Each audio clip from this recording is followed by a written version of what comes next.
সেদিন আমার মেয়েকে দুষ্টামি করে বলতেছিলাম, জানি না আমার কী যেন হয়েছে, আমার না তিহেরি খেতে ইচ্ছা করে। হ্যাঁ, হয় মরে যাব, না হয় কিছু একটা হয়েছে হয়তো বা। তো আমার মেয়ে সে তো ভয় পেয়ে গেছে যে নিশ্চয়ই যেই মানুষকে রান্না করে খাওয়াইতে পারি না তার খেতে ইচ্ছা করছে, নিশ্চয়ই আজকে মনটা খারাপ আর নয় কিছু একটা হয়েছে। তো যাই হোক, সেদিন সে আনতে পারেনি, তিহারিটা রান্না করতে পারেনি, কারণ তার ছোটো ছোটো দুটো বাচ্চা আর খুব সারাক্ষণ দৌড়ের উপরে থাকে। তো আজকে দেখেন আমার মেয়ে আমার জন্য তিহারি রান্না করে নিয়ে আসছে।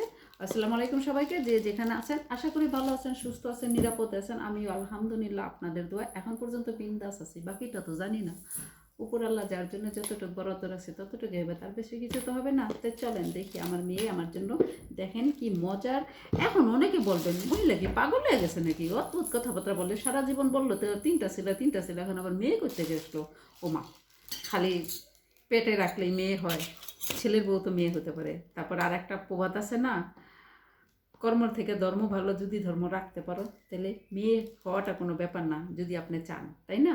তো দেখেন আমার মেয়ে আমার জন্য মজার তিহেরি বানিয়ে নিয়ে আসছে, সাথে কাবাব, সালাদ। এখন এই গরম গরম কাবাব দিয়ে সালাদ দিয়ে আমি ইনশাল্লাহ খাবো, খেয়ে আমি তৃপ্তির ঢেকুর তুলবো।